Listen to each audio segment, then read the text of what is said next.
আপনি মানুষটা খুবই ভালো, তবে সব খারাপ কেন আপনার সাথে ঘটছে? দেখুন গীতায় কি বলেছে শ্রীকৃষ্ণ।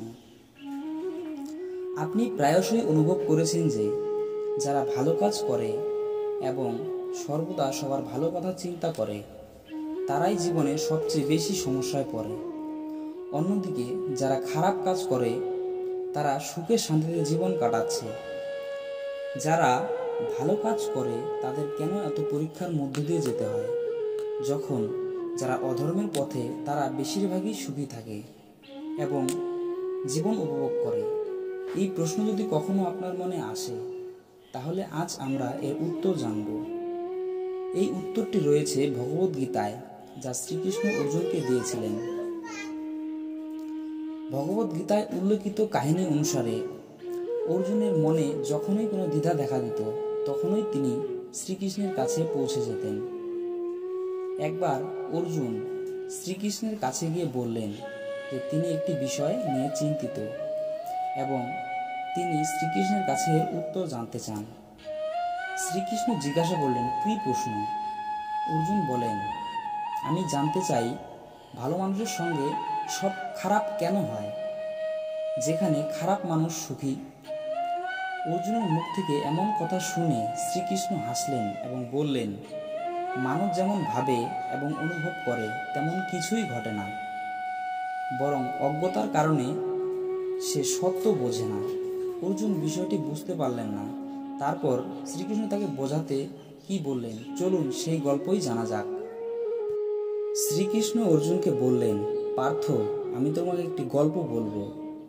তা শুনলে তুমি বুঝবে যে প্রত্যেক জীব তার কর্মফল পায়। প্রকৃতি প্রত্যেককে তার নিজের পথ বেছে নেওয়ার সুযোগ দেয়।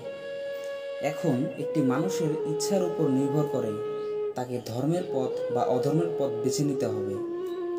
গল্প শুরু করে শ্রীকৃষ্ণ বললেন, এক শহরে দুজন লোক বাস করত। একজন ব্যবসায়ী ছিল যার জীবনে ধর্ম খুবই গুরুত্বপূর্ণ ছিল। সে পূজায় বিশ্বাসী ছিল।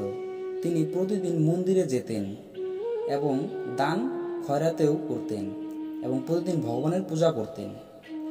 অন্যদিকে অন্য একটি লোক ছিল সম্পূর্ণ বিপরীত। তিনি প্রতিদিন মন্দিরে যেতেন, তবে পূজা করতে নয়। মন্দিরের বাইরে থেকে জুতো চপ্পল চুরি করতেন। দাতব্য ও ধর্মের সঙ্গে তার কোনো সম্পর্ক ছিল না।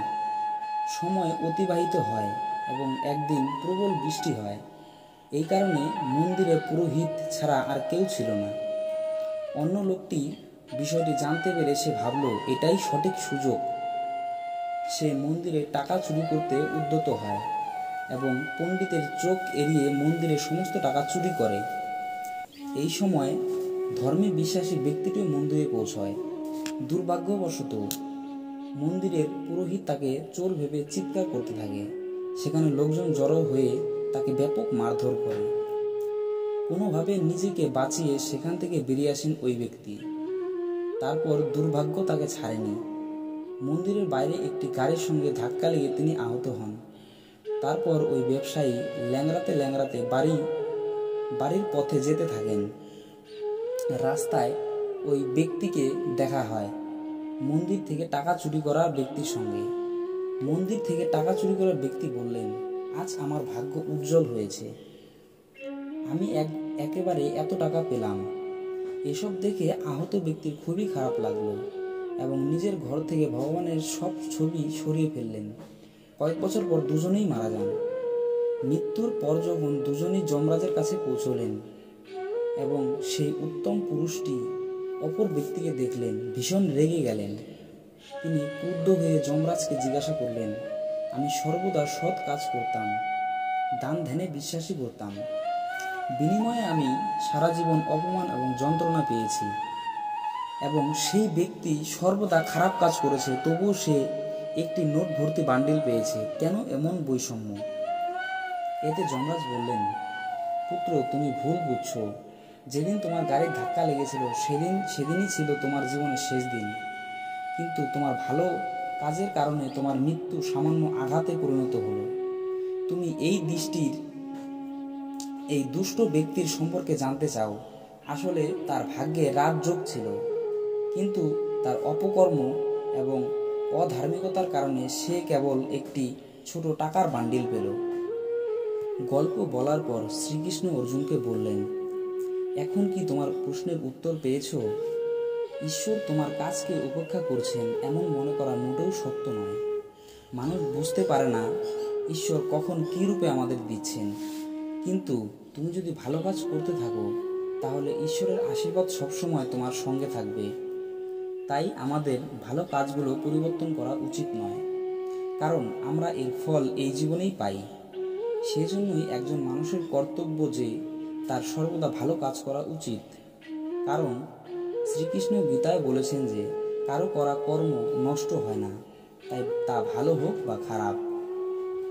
আপনি যদি শ্রীকৃষ্ণের পরম ভক্ত হন তাহলে আমাদের চ্যানেলটি সাবস্ক্রাইব করে পাশে থাকবেন এবং এরকম ভিডিও সবার আগে দেখতে আমাদের চ্যানেলটি সাবস্ক্রাইব করে বেল নোটিফিকেশনটি অল করে রাখবেন।